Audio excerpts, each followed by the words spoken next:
Magandang gabi din po sa inyo lahat. Ako po si Brother Rolando Flores po ng PFC Rizal 21. Una po ay, ang patotoo ko po ay tungkol po sa mga pagsubok na dinaanan ko po dito sa ministry. Graduate po ako una ng College of Divine Wisdom sa Batch 4, 2017 sa kursong AB Evangelization. Ang patotoo ko po mga kapatid ay kung paano po ako nakasurvive sa aking mga pangangailangan. After po ng pag-aaral ko po sa ating eskwelahan 2017, pagdating po ng 2018 ay nagtrabaho po ako sa online company. Sa online company mga kapatid ay napakabilis ko po makapasok. Nakakuha ko ng lisensya at yung aking po mga requirements ay to be follow na lang, sabi ng manager. Nagtatrabaho po ako noong time na yon mga kapatid ay wala pa po akong mga requirements dahil ay kailangan po nila na ako po ay makapasok. Kumikita po ako ng 2,000 a day sa online company na kilala po sa pagdi-deliver mga kapatid. At sabi ko kay Lord, In Jesus' name. Glory to God ang signal. Polo ay ang 3 taon. Kasi sa amin, sa Taytay, binabaha po yung aking bahay. Doon po ako tinamaan po ng Ondoy, 2009, yung Habaga, 2012, praise God. at yung huli ay yung Santi at yung 2021, yung pong Ulysses na bagyo. Yung mga gamit ko po nasira. Pag ako po ay nahayo, pagdating ko po ng bahay, lagi po akong humaharap sa puno ng malunggay namin at nakataas ako kay Lord ng aking mga mata. At ako po ay, sabi ko, Lord, bigyan mo lang ako ng pagkakataon, makabili ako ng bahay. Sabi ko, ako yung magkukontinue na sa paglilingkod sa iyo. Hindi po ako nabigo sa Panginoon kasi binigyan po ako niya ng trabaho. Nakabili po ako ng bahay mga kapatid. At yun po ay binigay sa akin ng Panginoon. 45 square meter with title, Antipolo. Kaya lang ang problema ko mga kapatid ay hindi ko napapansin ako pala ay paakyatan ng 4 years o 4.5 years sa ang problema. Praise the Lord. Hallelujah. Ako po ay yung pangako ko kay Lord, nakalimutan ko po.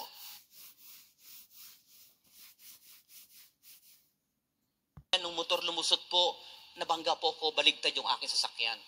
Pangalawa, aksidente ko mga kapatid, naglilinis ako ng makina ng aking sasakyan. Yung pong basahan, naiwanan ko po doon sa loob ng makina. At sinarado ko po yung makina, na naroon yung basahan sa loob ng makina. Linggo po yun, kinalunisan pumasok po ako. Yung makina po, yung basahan po ay nasunog doon sa loob ng makina. Tumatakbo po ako ng tresa, paakyat sa sigsag, nagliliyab po yung makina ko, yung aking sasakyan. Kaya pala habang ako nagdadrive mga kapatid ay umuusok, hindi ko alam yung aking palang likuran. Mamamatay na pala ako, hindi ko po alam. At may humabol po sa aking motor, ang sabi, kuya, sasabog ang makina mo kasi dahil sa yung sasakyan mo umuusok. Bumaba po ako, kinuha ko yung aking baong tubig, inilagay ko po sa makina at itinabi ko ang aking sasakyan. Doon na po ako nagsimulang umiyak. Kasi naalala ko po yung pangako kay Lord. Sabi ko, Lord, babalik ako sa iyo ng 3 taon. Pero hindi po ako nakabalik. Kasi gusto ko po magkaroon ng 4-wheel sana para magamit ko sa gawain. At pangatlo po, sabi ko kay Lord, Lord, isa na lang, tapusin ko lang kontratang ito, babalik na ako sa iyo. Noong time po niyo mga kapatid, 2022, May 20, May 20, na-aksidente po ako. Kasi yung sasakyan ko nasira, yung brake, nasira po yung copper tube sa ilalim. Ang ginamit ko pong pang-delivery yung motor ng kapitbahay ko. Kasi yung motor kong ginagamit ngayon, sira po. Nakatulog po ako sa motor at nung nakatulog po ako, bumagsak po ako sa kalsada. Nasira po yung aking helmet, yung aking braso, yung tuhod ko po mga kapatid ay 7 ang tahi. Sabi ko, Lord, babalik na talaga ako sa iyo. Sabi ko, kasi nakaka 4 years and a half na ako sa pagtatrabaho. Total may bahay lupa naman ako. Babalik na ako sa paglilingkod ko sa iyo. Nung ako po inoperahan ng doktor hanggang pag-uwi ng bahay, sabi ko, Lord, pag ako'y naka-recover na sa ganitong problema, babalik. After po ng 6 months, bumalik po ako sa ministry ito through Brother Justin Baula. Binigyan po ako ng pagkakataon makabalik sa biyaya ng Panginoon. Kahit po ako may tungkod, pumupunta po ako sa seminar. Gusto ko po makasunod kasi sinabi ng punong lingkod ng mga panahong yun na sinasabi niya, basta may pagsunod, pagpapalhain ka. Kaya gusto ko po ulit makasunod.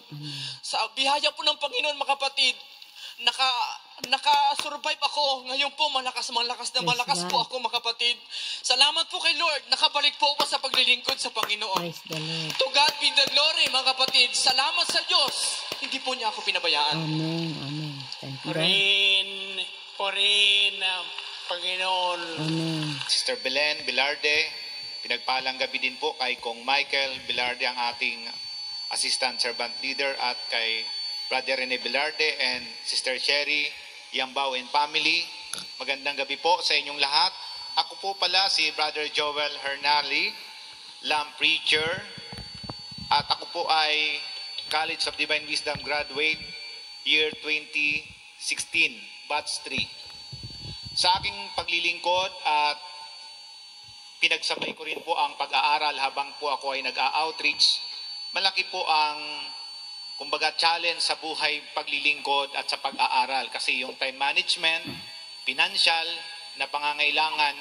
Pero sa paglilingkod, ako'y naniniwala nung mag-decide na mag-enroll dyan sa College of Divine Wisdom. Sa totoo lang po, ayaw ng asawa ko na ako ay mag-aral kasi inisip niya yung financial namin.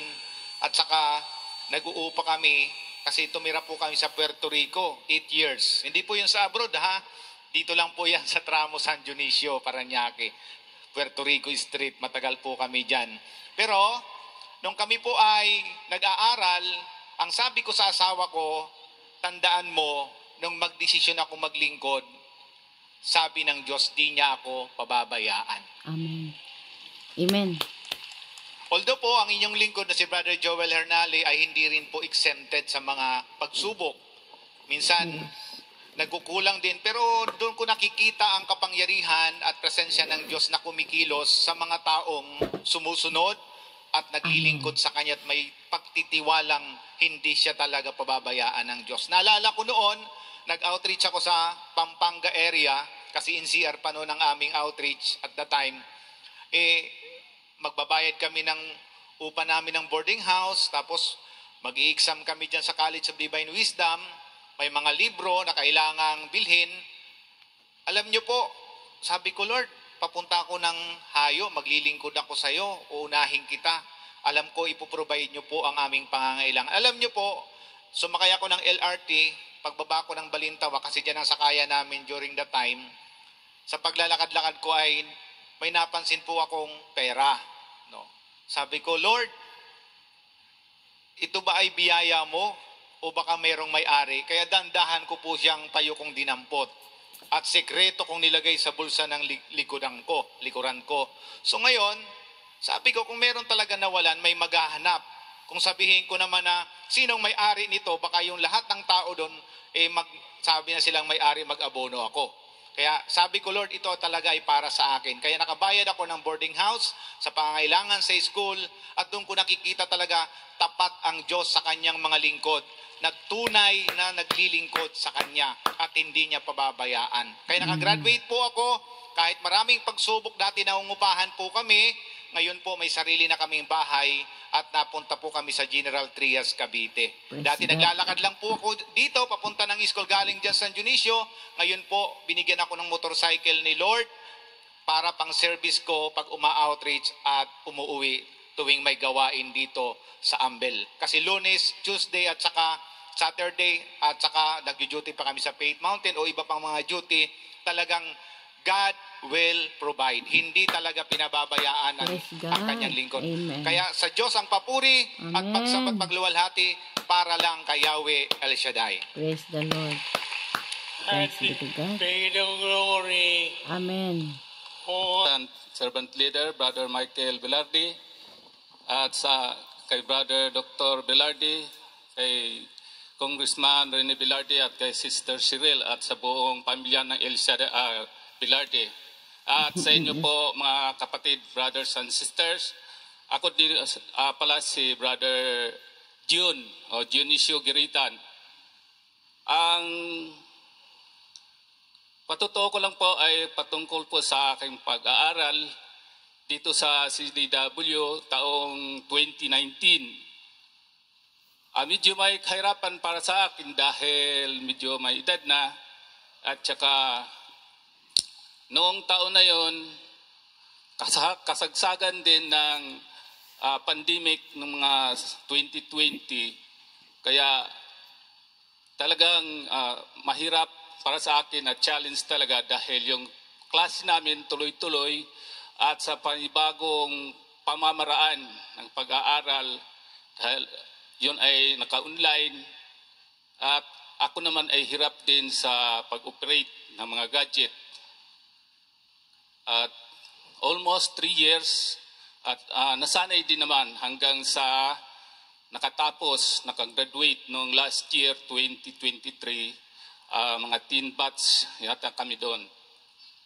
So bilang pag-graduate ng CDW, sa kasalukuyan ay ako po ay napabilang sa preaching force ng LAMP sa pamumuno dati ni Brother Che Corrales at sa kasalukuyan sa pamumuno ni Brother Rico Lacao.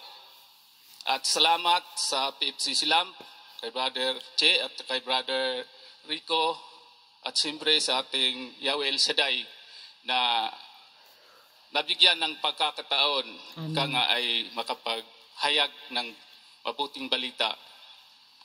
Ganun pa man ay medyo may kahirapan din sa akin at tuloy-tuloy lang din dahil kahit na medyo nakaramdam ako ng panghihina at panlalamig, pag-alinlangan dahil sadyang dumarating din sa atin na tayo ay manghihina at manlalamig.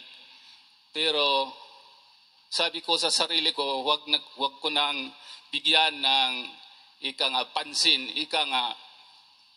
gawin kong positibong pananaw sa aking buhay na tuloy-tuloy lang ang paglilingkod, pagtatrabaho sa ubasan ng ating Yahweh El Shaddai upang ang biyaya ay tuloy-tuloy din maging sa kalakasan at sa kalusugan na biyaya magbuhat sa Diyos. Kaya marami pong salamat at to God be the glory. Puri, Panginoon, tayo kayo, tapos na tayo according to Acts 2:17